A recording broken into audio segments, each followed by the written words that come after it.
Vim falar um pouquinho da diferença entre o porquê e o para quê nos processos de cura. Dedico esse vídeo especialmente a quem tem processos crônicos, processos que já estão lutando há um tempo na vida, doenças crônicas, compulsões, processos psiquiátricos, todas as coisas que de alguma forma exigem uma energia e uma atenção num tempo e espaço maior, ou que de alguma forma esteja te tomando tempo, tá? Especialmente se está te gerando raiva, tristeza ou sensação de injustiça. Esse vídeo pode ser útil para ti. Bom, processo de cura. Indo para uma medicina convencional, ocidental, bem basicona, que já está mudando, graças a Deus, né? Mas ainda existe isso. A gente olha para o sintoma, para o que está fazendo a pessoa sofrer, quais são os pontos de perda de qualidade de vida, e busca através disso, através de tratamento, seja farmacológico, seja fisioterápico, não interessa o que é, tá? O tipo de tratamento, mas busca a eliminação de sintomas. Então, esse é um passo básico. Estou com dor no joelho, o que vamos fazer? Descobrimos que é um problema no menisco. O que fazemos? Fisioterapia ou operação? Estou com depressão. Então vamos tomar tal remédio. Então, existe esse lugar de supressão da dor, supressão do problema, e que, sim, muitas vezes ajuda e o corpo volta à autorregulação e volta a um sistema de harmonia. Mas a gente já viu que isso é uma forma bem limitada de olhar para a saúde, né? Depois começou a ter um olhar mais integrativo e também se perguntou o porquê, qual é a raiz da coisa, de onde isso vem. E a gente começou a dedicar mais tempo a descobrir o porquê do sofrimento, tá? O porquê do desequilíbrio, o porquê da patologia. E esse porquê a gente vai explorar desde um estudo biográfico na qualidade de vida, a gente vai estudar todas as heranças culturais, heranças genéticas, heranças psicoemocionais, né? Heranças de cunho familiar, blá, né? E quem vai para o transpessoal ainda vai estudar a herança da vida passada.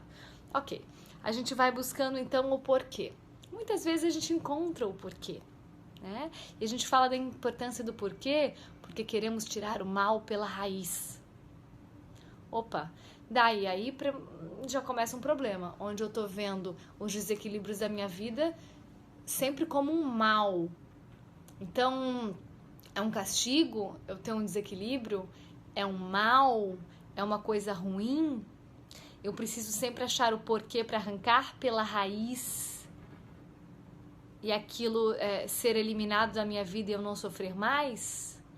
Bom, sabemos, todos humanos, que sim, muitas vezes a gente encontra a raiz dos problemas. Eu, como terapeuta, também ajudo as pessoas a encontrar a raiz. Porém, se eu olhar aquilo só como um mal que precisa ser eliminado, eu tô ignorando a inteligência do próprio sistema cósmico. E cósmico aqui eu não tô falando em papo hippie, eu tô falando em leis universais, tá? Um sistema natural. Tudo que aparece, existe uma inteligência, né? E eu não vou nem entrar aqui na questão do coronavírus, porque também tem uma explicação para isso, mas existe uma inteligência de autorregulação na natureza, tá? Sempre há autorregulação se a natureza não está recebendo interferências exógenas que desequilibram, ou seja, se ela está por ela mesma, ela tem um processo de autorregulação. Quando aparece uma erva daninha, tá? Ali na nossa vida, seja um problema crônico, uma dor, uma questão emocional, ela tá vindo de alguma forma alertar, avisar algo, avisar que é preciso cuidar de algo, avisar que podemos evoluir em algo. Assim como na natureza, se existe um excesso de uma planta, tá avisando que talvez haja falta de algum mineral, haja excesso de algum inseto. E todos os nossos males também são comunicações, nós já sabemos disso, tem muita bibliografia sobre isso. A doença como caminho, né? O corpo fala, todas as conclusões, inclusive médicas, por exemplo, o Dr. Hammer, Nova Medicina Germânica, 5 leis biológicas e todas as grandes ciências sistêmicas da saúde já entenderam que todo desequilíbrio é uma comunicação.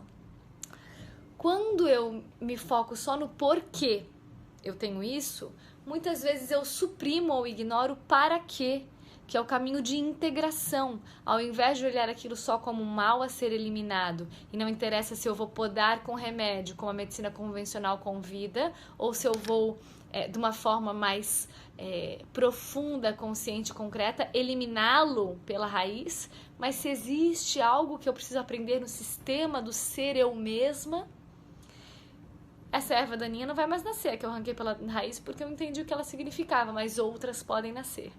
Ou seja, quantas vezes a gente já foi curado de coisas, mas isso não quer dizer que a gente não vai ter uma vida sem outros problemas.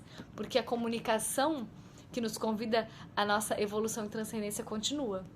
E muitas vezes a comunicação vem em forma de desequilíbrio, é um apontar, tá? Realmente é uma linguagem, tanto do nosso corpo quanto do cosmos com a gente. Então, o meu convite aqui é a gente não olhar para os nossos sofrimentos só buscando porquê. Às vezes é um vício nosso de se sentir menos injustiçado, de poder culpabilizar alguém, de relaxar o nosso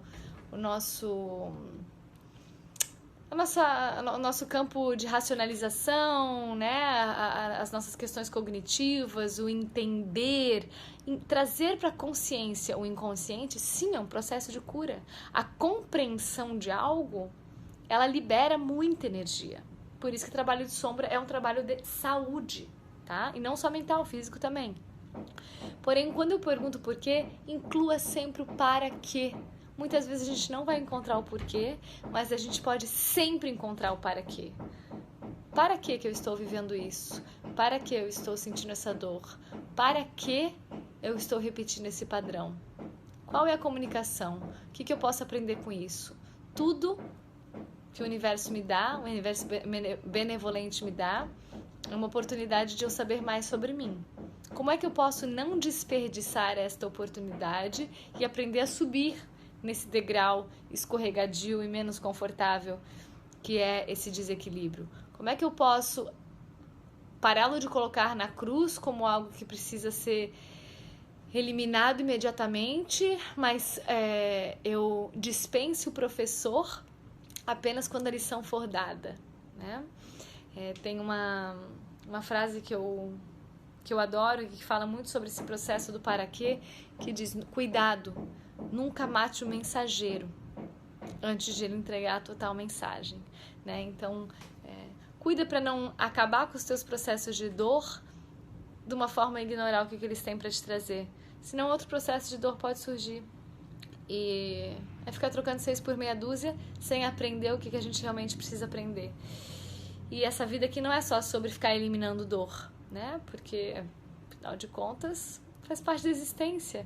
Isso não quer dizer ser menos feliz, ser menos alegre ou sentir menos prazer, mas o querer eliminar todas as dores sem aprender o que elas querem nos trazer como conhecimento é um desperdício de transcendência, inclusão e integração da comunicação da vida conosco. Então vamos parar de polarizar todos os acontecimentos como certo, errado, bom e mal e entender o que eles têm para nós. Para que eu estou vivendo isso?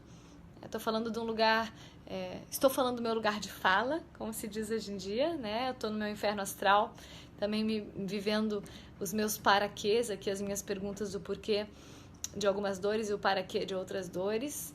E eu vejo que mesmo num processo que às vezes envolve sofrimento, quando a gente está conectado no para quê, lembrando que a vida está te dando oportunidade de crescimento, que existe algum mistério ali que pode ser desvendado, que eu posso através daquilo liberar energia vital, que aquilo é um convite para eu viver a minha vida com mais consciência e mais comprometimento, né, do meu próprio crescimento, a própria dor se torna uma amiga enquanto ela precisa conversar com a gente e depois ela pode ir embora. E quanto mais eu me entrego por para quê, mais esse diálogo não precisa ser repetido, né?